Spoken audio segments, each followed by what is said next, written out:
আমার নবী কি শিশুবেলায় নবী ছিলেন, হ্যাঁ কি না? একটু আওয়াজ দিয়ে বলুন। আয়, আমার নবী কবে থেকে নবী?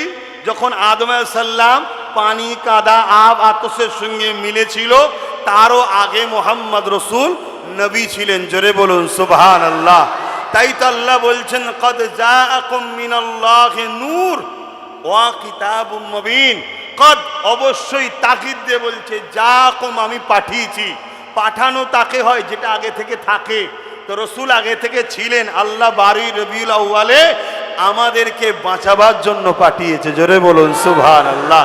এই সমাজে গরিবদের কোমরে বেল দিয়ে নিলামে তোলা হতো। যেমন আজকে এসসি এসটি সম্প্রদায় ভাইরা আমার আওয়াজ শুনছে কি জানি না, আজ আপনারা সম্মান যতটুকু পাচ্ছেন শুধু মুসলমান এখনো আছে বলে। তাই যেদিন আমরা থাকবো না আপনাদেরকে অছুত বলে শেষ করে দেওয়া হবে। একদম ঠিক, এটাই ইতিহাস। আপনি আমার কথা রাগ করলে কিছু করেন, এটা ইতিহাস, এটা তারিখ। আজ আমাদেরকে শেষ করবে বলে আপনাদেরকে কেউ কাঁধে হাত দিয়ে বলছে তুই আমার ভাই হোস। কিন্তু যেদিন আমরা থাকবো না সেদিন তার প্রয়োজন আপনাকে নেই। সেদিন আপনাকে তখন কি বলবে? অছুত। গলায় ঘুন্টি জ্বলিয়ে দেবে। যেমন ছিল আগে ভারতবর্ষে, ছিল না? ছিল না? উঁচু জাত নিচু জাত আজও আছে না? নয়। দেখুন না উত্তরপ্রদেশে কি হচ্ছে। বলছে মাদ্রাসা বন্ধ করে দিয়েছে, সব বগল বাজাচ্ছে। উত্তরপ্রদেশে কি বন্ধ করে দিয়েছে? মাদ্রাসা বন্ধ করে দিয়েছে যোগী বাবু। সব খুশি খুশি মাদ্রাসা বন্ধ করছে, কিন্তু খেয়াল নেই উত্তরপ্রদেশে মাদ্রাসার পাশাপাশি 5000 স্কুল বন্ধ হয়ে গেছে। কত? 5000। আর স্কুলে পড়ে কাদের বাচ্চারা? গরিব। গরিব গরিব কারা? মুসলমান, এসসি এসটিরাই, তাই তো নাকি বাবা? বলেন না? তাহলে শুধু মুসলমান নয়, আমাদের সংখ্যা তো মাত্র 20-22%। বাকি 40-50-60% যারা সেই সম্প্রদায়ের বাচ্চারাও স্কুলে পড়তে পারছে না। তাহলে ক্ষতিটা কাদের হচ্ছে? কোন নেশায় রেখেছে বুঝতে পারছেন? আবার ঝগড়া করে ফেলছি। থুকুরি কথা ফিরিয়ে নিচ্ছি। ঝগড়া করা অভ্যেস তো এই হুজুরটার নামই হয়ে গেছে। আমাকে যখন দাওয়াত করতেছে, ভাই কোথায়? বলছে সেই অমুক জায়গায় গেছিলেন। আমি কোথা রে বাবা? ঝগড়া হয়েছিল? আমি ঝগড়া তো সব জায়গায় হয়েছে। কোথা বলবি তো? মানে আমি যাইনি এমন কোনো জায়গা নেই ঝগড়া হয় না। আজ থেকে বেশি নয়, 2-4 বছর আগে। এই 2-4 বছর হলো আল্লাহ দয়া করে এইসব সৈন্য পাশে দাঁড় করিয়ে দিয়েছে, আর ঝগড়া টগড়া হয়নি। কেন? এখন বুঝে গেছে ব্যাটালিয়ান অনেক আছে। একবার যদি বলে দেখ তোরা,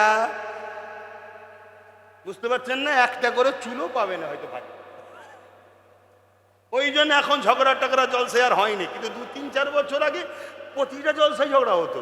প্রত্যেকটা জলসা কিছু না কিছু ফেতনা তো আছে রে বাবা। আমার অস্থায়ী তন্যায়ের বিরুদ্ধে যখনই বলি কারো না কারো গায়ে তো লেগে যায়, অমনি ঝগড়া লেগে যায়। যাই, এই মাহফিলের আদবের স্বার্থে একটা ছোট্ট কথা বলে যায়। আমার রাসূলুল্লাহর দাদা আব্দুল মোতালেব হুজুরের কাবার মুতাল্লি ছিলেন এবং মক্কার প্রেসিডেন্ট ছিলেন। তাহলে আমার নবী কি ভিখারির বাচ্চা ছিল? জোরে বলেন। আমার নবী হলেন মক্কার প্রেসিডেন্টের পুতা। জোরে বলুন সুবহানাল্লাহ। কথা বুঝে আসছে? তো যাই হোক, যদি এরকম কেউ কথা বলে তাদের উচিত মিস্টেক যদি হয়ে যায় প্রকাশ্য কথাকে উইড্রো করে লিয়া, যে ভাই রানিংয়ে বেরিয়ে গেছে, তওবা করে নিচ্ছে, তাহলে তো মিলে যাব। ঠিক তো নাকি? এটা অসুবিধা কি আছে? আমি তো মানুষ, আমারও তো ভুলে যেতে পারে। রানিংয়ে বলতে গিয়ে একটা দুটো মিস্টেক হয়ে যেতে পারে। সেটা যদি কেউ ধরিয়ে দেয় আর আমি যদি কথাটাকে উইড্রো করে নিই, তাহলে আমি মহান মানুষ। আর যদি সেটাকে হেকারতি করি, তাহলে জানতে হবে সুরাতে সকলে আমাকে হুজুর লাগছে, কিন্তু আমি বেঈমান হয়ে গেছি। কথা বুঝে আসছে? তো ভাইরা, তো রাসূল পাক সাল্লাল্লাহু আলাইহি সাল্লামের দাদা ছিলেন মক্কার মুতাল্লি, কাবার মুতাল্লি এবং মক্কার প্রেসিডেন্ট ছিলেন। তাই আব্রাহা চেষ্টা করছে কিছুতে একটা বাহানায় ঝগড়াটা করতে হবে। যেমন আমাদের রাজ্যের বর্তমান সরকার, কিছুতে একটা বাহানা করে ঝগড়া করতে হবে। তাই আমার দেশের নাগরিকের নাগরিক কেটে নিয়ে বাংলাদেশ থেকে 2 নম্বরকে নিয়ে আসছে। ঠিক, একটা ঝগড়া তো করতে হবে রে বাবা। ঝগড়া কাটা বাহানা খুঁজছে তো, লাস্টে কিছু যখন পাইনি, লাস্টে বলছে শুক্রবারই। শুক্রবারই আবার কি রে? শুক্রবারেই তো দেশ স্বাধীন হয়েছিল। শুক্রবারে দেশ স্বাধীন হয়েছিল। লাস্টে যখন কিছু পাই না, বলছে মাইক খুলে ফেলো। মানে কিছু না কিছু বাহানা খুঁজছে ঝগড়া করা। কথা বুঝলেন? আমি বলবো ঝগড়াই জাননে, এরা খুব ভালো মানুষ নয়। কথা শুনছেন তো? ঝগড়াই জাননে, এরা খুব ভালো মানুষ নয়। যতটা ভালো মনে করছেন অতটা ভালো নয়। যদি একবার খেপেছে তাহলে অসুবিধে আছে। রোমকে জিজ্ঞেস করবে, কেশরাকে জিজ্ঞেস করবে, নাজ্জাসীকে জিজ্ঞেস করবে, এজিদকে জিজ্ঞেস করবে। শুনছেন তো নাকি? হ্যাঁ, বেশি দূর যেতে হবে না, চিঙ্গিস খানকে জিজ্ঞেস করবে। আর একটু আগিয়ে চলে এসি, ব্রিটিশকে জিজ্ঞেস করবে টিপু সুলতানটা কেমন ছিল। শুনছেন তো নাকি? হ্যাঁ। তো ভাইরা আমার, তো একটা ঝগড়া করার প্ল্যান তৈরি, নাজ্জাসী কি বলে আবরাহা বাদশাহ চেষ্টা করছে। কি করা যাবে? মক্কার ওই যে উঁট টুটগুলো চড়তো, ওই উঁটগুলোকে চুরি করে নিয়ে চলে এসছে। এটা বাহানা। তা কেউ কিছুই বলছে না। তা দেখছে রে কেউ তো মেসেজ কিছু দেবে। লাস্টে আবরাহা বাদশাহ একটা দূত পাঠিয়েছে। ওকে এটা বলি নাকি? অসুবিধা হচ্ছে? একটু বলে দিই। তা আবরাহা বাদশাহ একটা দূত পাঠিয়েছে, সফির তার পক্ষ থেকে লোক পাঠিয়েছে, যাও, এতেও তো কিছু হচ্ছে না, তো মক্কায় যে বলো মক্কার কে প্রেসিডেন্ট, আমার প্রশংসা করে আমার প্রচারটা করো, আমার বিষয়ে জানাও। একজন সফির এসেছে, একজন দূত এসেছে, নায়েব এসেছে, খবর দিচ্ছে মক্কার প্রেসিডেন্টকে। একটা লোক বলছে তিনি হলেন আমাদের সর্দার আব্দুল মোতালেব, তেনার নাম, তা আমাকে একটু নিয়ে চলো। রসুলুল্লাহ দাদার ঘরে নিয়ে যাচ্ছে। রসুলুল্লাহ দাদা বসে আছে, যেমন নেতা রাষ্ট্র চালাতে গেলে রাজ সিংহাসনে বসে আছে।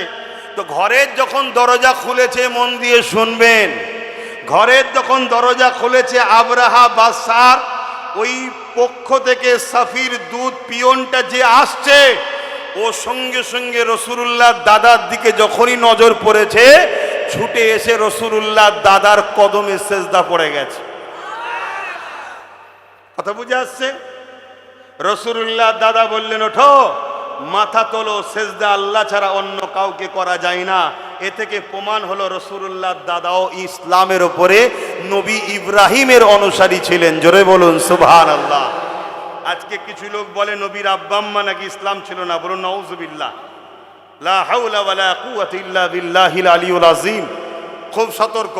তো যাই হোক, এই রসুলুল্লাহ দাদার কদমে পড়লো কেন? ও যখনই ঢুকেছে, কিতাবের মধ্যে রয়েছে রসুলুল্লাহ দাদার কপালে তখন নূরে মোহাম্মদ রসুলের চমক দেখেছিল। জোরে বলুন সুবহানাল্লাহ। আর একটু আগিয়ে চলেন, অবাক হয়ে যাবেন, কোন নবীর উম্মত তুমি আমি?